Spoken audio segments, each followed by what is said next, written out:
Every year, thousands of people travel to Thailand looking for sunshine, adventure, and sometimes a second chance at life.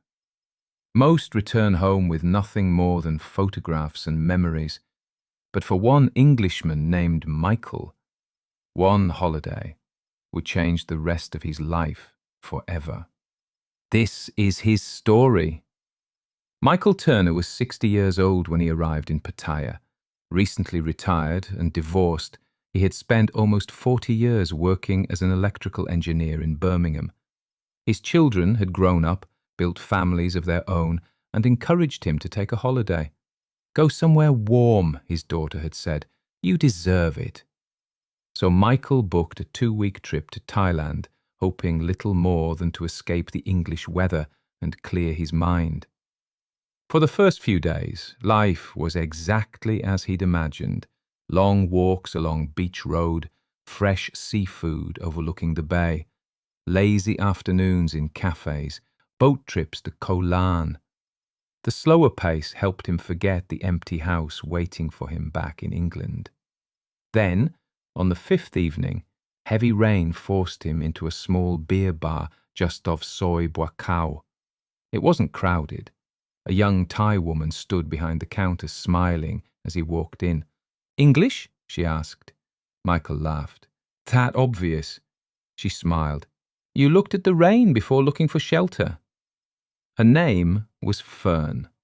Unlike many of the women working nearby, Fern never pressured Michael to buy drinks or spend money. Instead, they talked. She told him she came from a small village in Isan and had a young daughter living with her mother. Working in Pattaya wasn't the future she'd dreamed about, but it allowed her to support her family. "One day I'll leave and open a little coffee shop back home," she said. Michael admired her quiet determination. She didn't complain about life. She simply accepted it. Over the following days, they spent more time together. They shared meals, watched sunsets, and wandered along the beach talking about their lives. Michael realized he was beginning to care deeply for her. On his final evening, they sat looking out across the sea. "I wish you didn't have to leave," Fern whispered. "I'll come back," Michael promised. She slipped a small woven bracelet into his hand. "My grandmother made this. She said it brings good luck." Michael fastened it around his wrist. "Then I'll wear it until I see you again." Returning to England was harder than Michael expected. His home felt quieter than ever. Then, at exactly 8 o'clock that evening, his phone rang. It was Fern. She appeared to be sitting in a modest apartment with a white wall behind her, a blue curtain covering the window, and a small bedside lamp casting a warm glow across the room. "I miss you already," she smiled. "I miss you too," Michael replied. From that day forward, they spoke every evening at exactly 8 o'clock. It soon became part of Michael's routine. Dinner, a cup of tea, and then an hour talking to Fern. She told him she'd stopped working at the bar and was doing occasional cleaning jobs while spending more time with her daughter. Money was tight, but she never asked for help. When Michael insisted on paying a month's rent, she reluctantly accepted. Later came school fees for her daughter and medicine for her elderly mother. None of it seemed unreasonable. Michael's friends warned him to be careful, but he ignored them. They hadn't met Fern. They hadn't heard her dreams or seen the kindness in her smile. 6 months later, Michael secretly booked another flight to Thailand. Hidden inside his jacket pocket was a small velvet box containing an engagement ring. He planned to surprise Fern without telling her he was coming. As the plane crossed Europe, Michael believed he knew exactly what the future looked like. He had no idea that a tiny reflection in a window, seen just days before his flight, had already begun to destroy the life he thought was waiting for him. The truth rarely arrives all at once. Sometimes it begins with something so small that most people would never notice it. A sound, a glance, or, in Michael's case, a reflection in a window. 3 days before his flight back to Thailand, Michael settled into his usual evening routine. Dinner was finished, the kettle had boiled, and at exactly 8 o'clock his phone rang. As always, it was Fern. She smiled warmly from what appeared to be the same small apartment.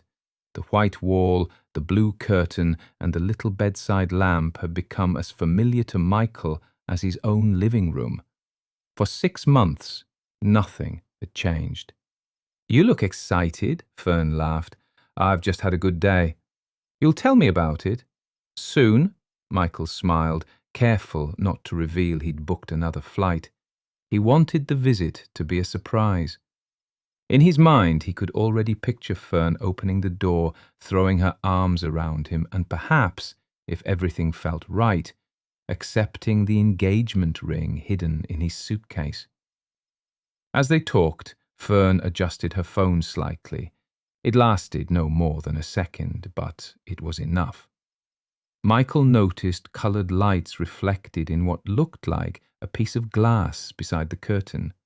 Purple, blue, red. Then he heard music, loud dance music. It sounded far too close to be coming from a neighbour's television. "What was that?" Michael asked. Fern looked over her shoulder before smiling back at the camera. "Oh, just people outside. It sounds busy." "This is Thailand," she laughed. "It's always noisy." Michael laughed with her, but something didn't feel right. A few moments later, he heard a man's voice, followed by loud laughter. Fern's eyes flicked towards the door again. "You okay?" Michael asked. "Yes, 1 second." The screen went black. 30 seconds later, she returned. "Sorry, my daughter called." Michael frowned. Something about the explanation felt rehearsed. Before he could ask another question, the call suddenly ended. Seconds later, a message appeared on his phone. "Internet bad tonight. Love you." Michael stared at the screen.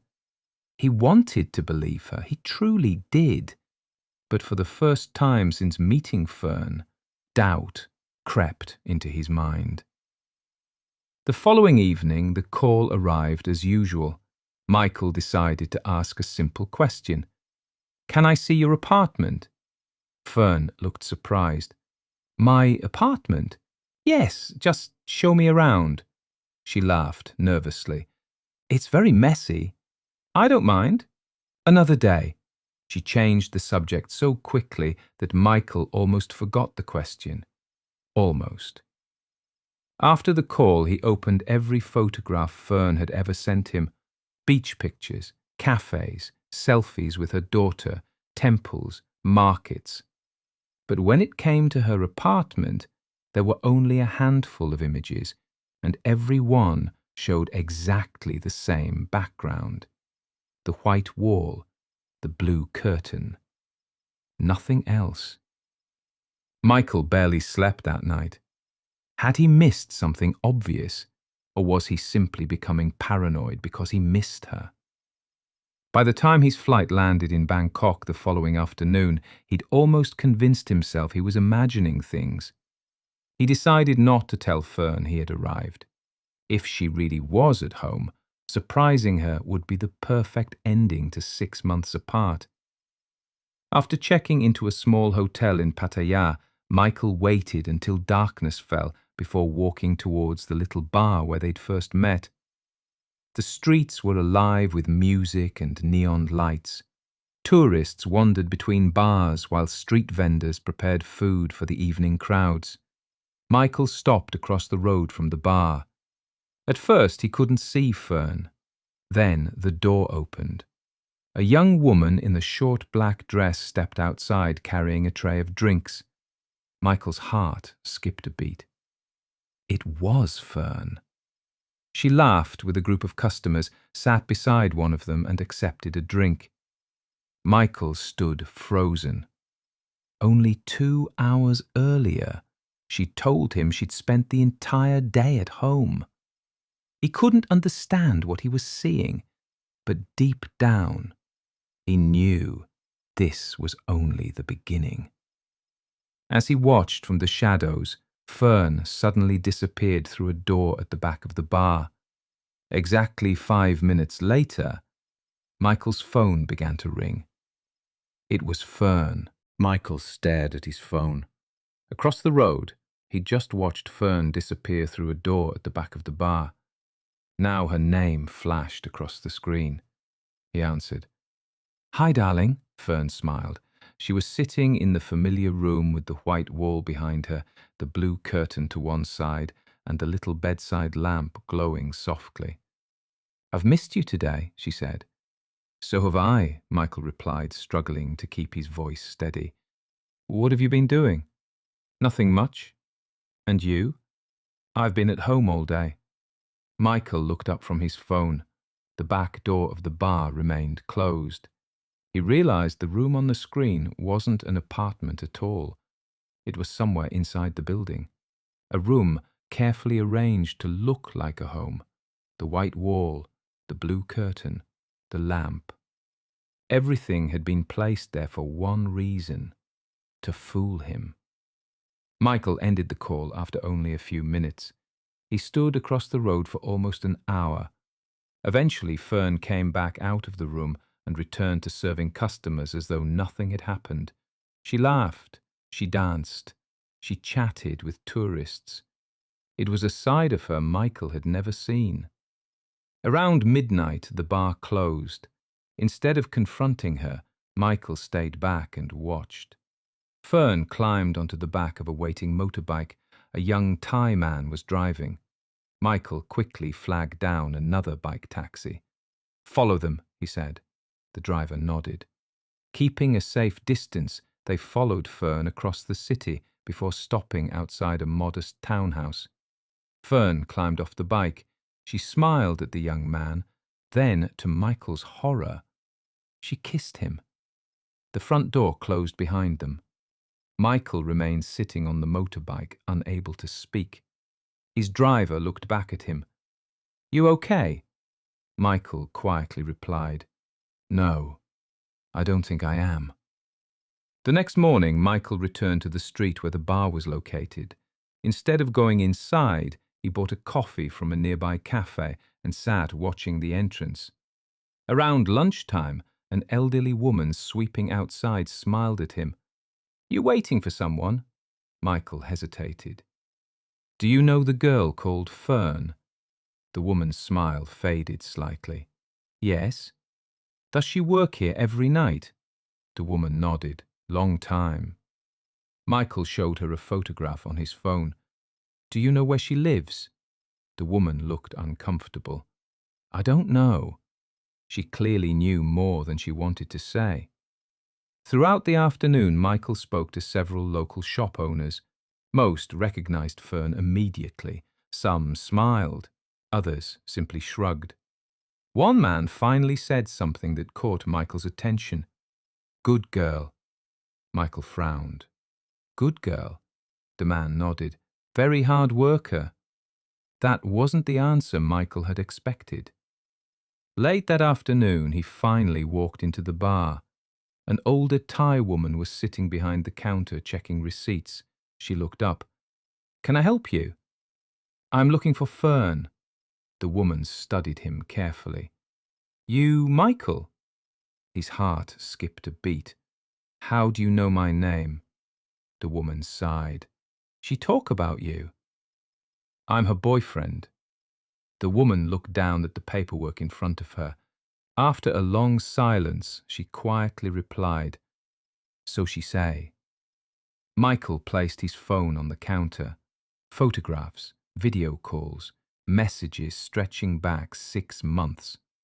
The woman slowly scrolled through them. When she'd finished, she pushed the phone back towards him. "You good man." "Then tell me the truth." She hesitated. Finally, she spoke. "Fern still work here, I know. She never leave. I know." Michael took a deep breath. Who was the man on the motorbike? The woman didn't answer. Instead, she asked a question of her own. You really think you only boyfriend? Michael felt the blood drain from his face. What do you mean? The woman opened a drawer beneath the counter. She removed a small notebook. Inside were names, dates, countries. She tapped 4 entries with her finger. England, Australia, Canada, Sweden. Then she looked directly into Michael's eyes. You're not first, Michael. Michael stared at the page. His hands began to shake. Everything he'd believed over the last 6 months suddenly felt like a carefully written script. But the biggest shock was still waiting for him. Because hidden somewhere inside that bar was a locked cupboard. And inside that cupboard were 4 mobile phones. Michael couldn't take his eyes off the notebook.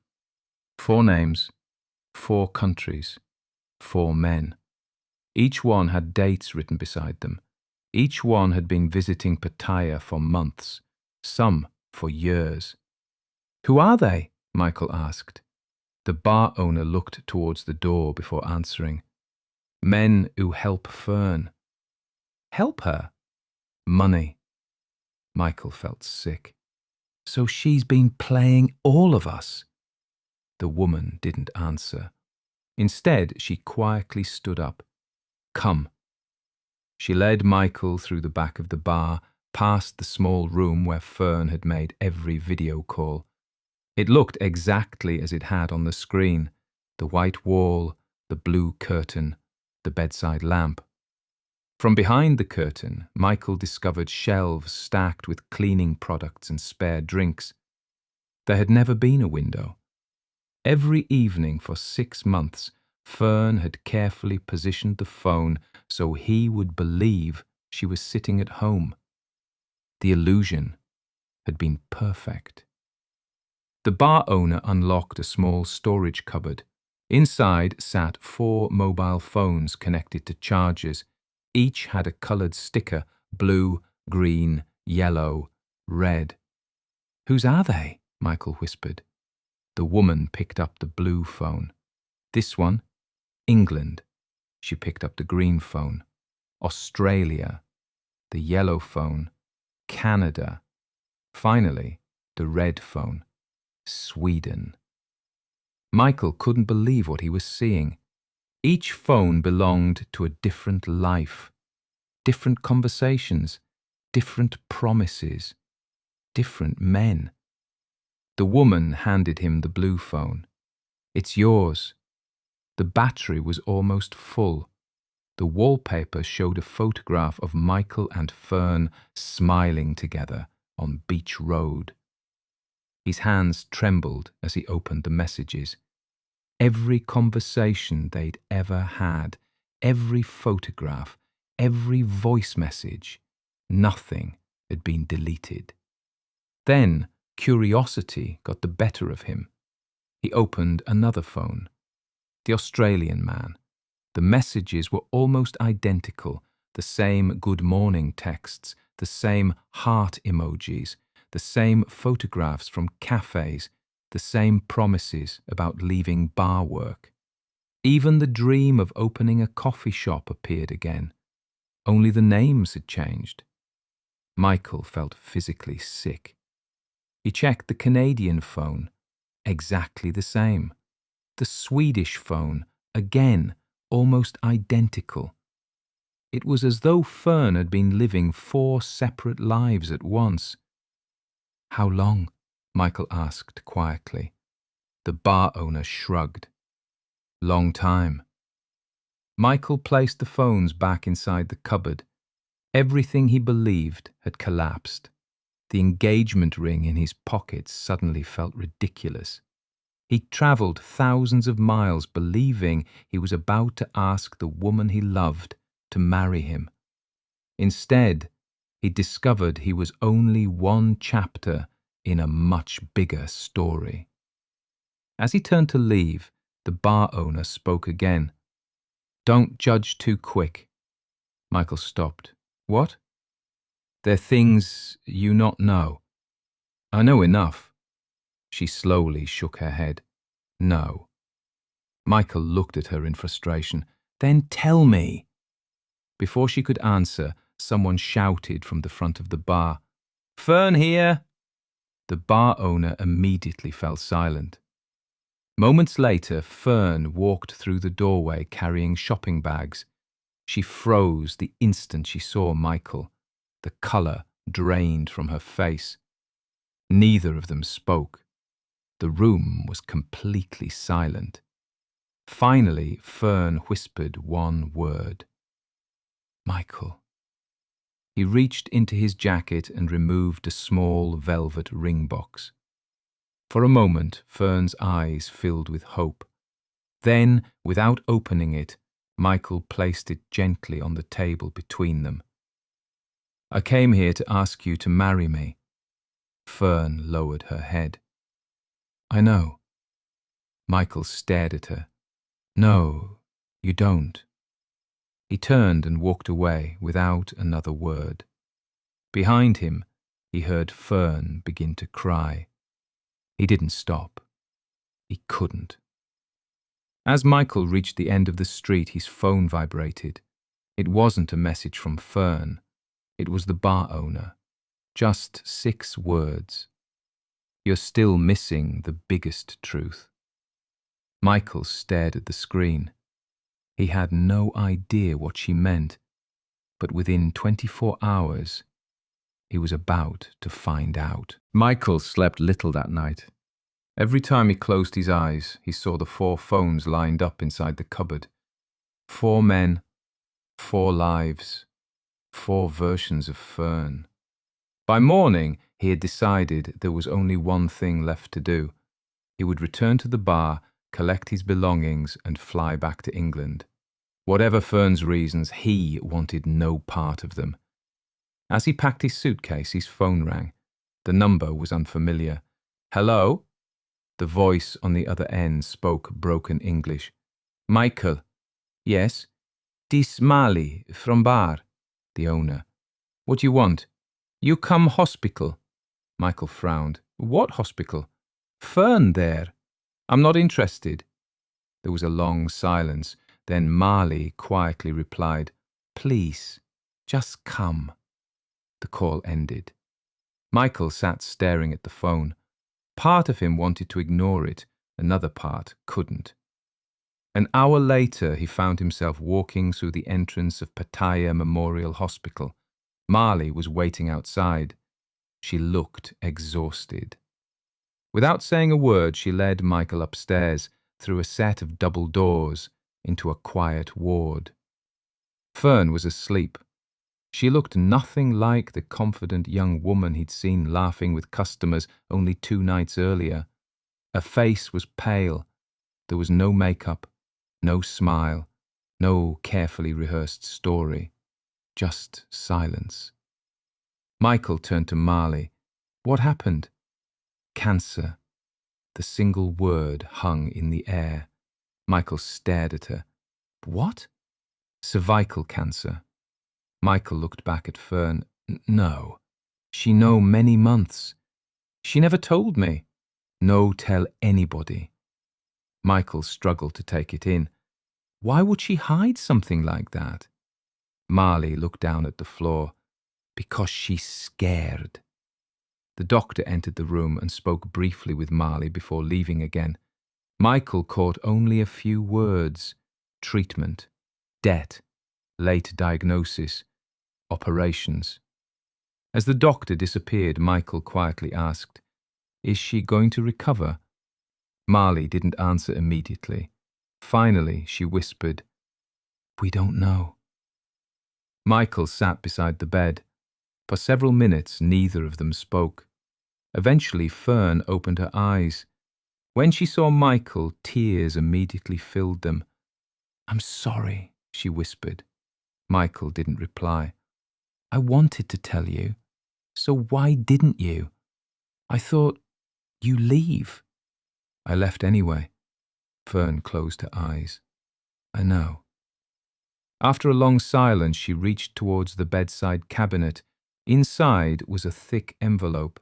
She handed it to Michael. Take. Confused, he opened it. Inside were dozens of receipts, hospital invoices, pharmacy bills, school fee payments, money transfer receipts to her mother, medical appointments, loan repayments. Every receipt was carefully dated. Michael slowly realized something. The money he'd sent hadn't paid for designer handbags or luxury holidays or expensive jewellery. Almost every pound had disappeared into hospital bills, medicines, school fees, and family debts. He looked at Fern. You could have told me. She gave a faint smile. If I tell truth, you stop loving me. Michael wanted to argue, but he couldn't, because perhaps she was right. Fern reached beneath her pillow and removed a faded photograph. It showed a little girl wearing a school uniform. My daughter, she whispered. Everything. For her. Michael looked at the photograph for a long time. Nothing that Fern had done excused the lies. Nothing justified deceiving 4 different men. But for the first time, he understood something he'd never considered before. This story had never been as simple as a romance scam. It was also a story about fear, about desperation, and about impossible choices. As Michael stood to leave, Fern quietly called his name. Michael, he turned. There's one more thing. Before she could finish speaking, a nurse rushed into the room. Monitors began sounding. Doctors followed seconds later. Michael was gently guided into the corridor as staff surrounded Fern's bed. The doors closed. All he could do was wait. Behind those doors, Fern was fighting for her life. And Michael still didn't know the final secret she had been carrying. Michael waited outside the intensive care unit for almost 3 hours. Doctors and nurses hurried in and out, but nobody spoke to him. Mali sat quietly beside him. Neither of them said a word. Finally, a doctor approached. I'm sorry, he said softly. We did everything we could. Michael closed his eyes. Only 48 hours earlier, he'd been planning to ask Fern to marry him. Now, he was being told she was gone. For several minutes, he simply sat staring at the floor, not because he had forgotten the lies, but because, despite everything, he still cared about the woman he'd fallen in love with. 3 days later, Michael travelled with Mali to Fern's village in Isan for her funeral. It was nothing like he'd imagined. There were no signs of wealth, no large house, no expensive cars, just a small family home surrounded by rice fields. Children played barefoot outside, while neighbours quietly brought food for the family. Inside the house sat Fern's mother. Beside her was a little girl wearing a black dress, a daughter. She looked no older than 9. The little girl walked slowly towards Michael. You, Michael? He nodded. She handed him a small wooden box. My mummy say, only give you. Michael thanked her and carried the box outside before opening it. Inside was the bracelet Fern had given him on the beach, the engagement ring he'd left behind at the bar, a bundle of hospital receipts, and a sealed envelope with his name written carefully across the front. His hands shook as he unfolded the letter. Dear Michael, if you are reading this, it means I never had the chance to explain everything. You once asked me why I lied. The answer is because I was afraid. Afraid that if you knew I was sick, you would stay because you felt sorry for me, instead of because you loved me. Afraid that if I told you I still worked in the bar, you would leave. Afraid that if I stopped working, my daughter would lose everything. Michael stopped reading for a moment, his eyes filled with tears. He continued, "You discovered the 4 phones. You probably believed I loved 4 different men. The truth is different. I cared about each of you, but not in the way you deserved. You were kind men who appeared at different times in my life when I believed I was running out of hope. Every lie made the next lie easier to tell. I hated myself for that." Michael turned the page. Another photograph slipped onto the ground. It showed Fern sitting beside her daughter outside a tiny coffee stall. On the back, she'd written, "One day, this was supposed to be our future." He picked up the final page. "Please don't hate Thailand because of me. Please don't hate every woman who works in a bar because of me. Many are honest. Many are simply trying to survive. I made my own choices, and I must live or die with them. If you can forgive me, thank you. If you can't, I understand.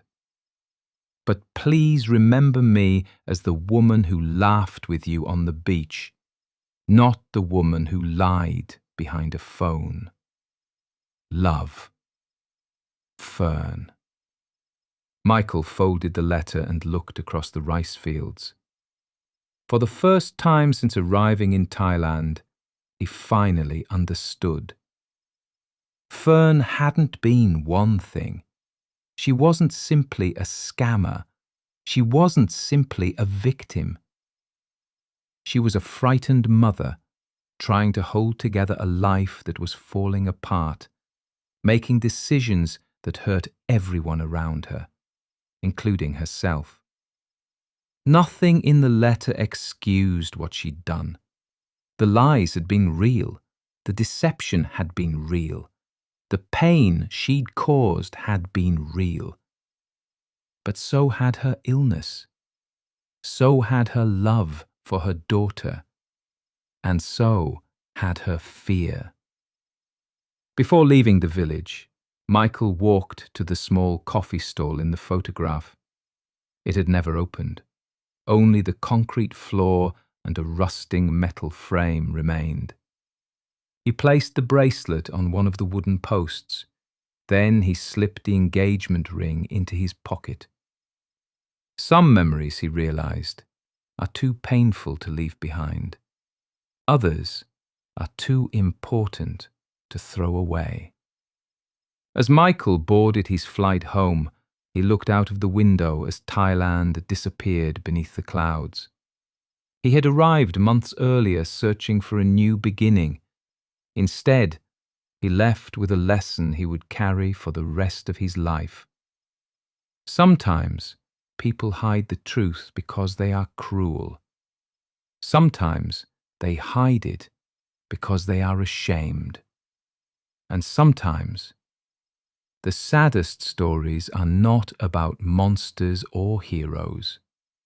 They're about ordinary people making impossible choices.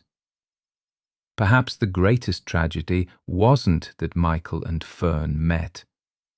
Perhaps it was that they met at the wrong time, in lives that had already been broken, long before they found each other.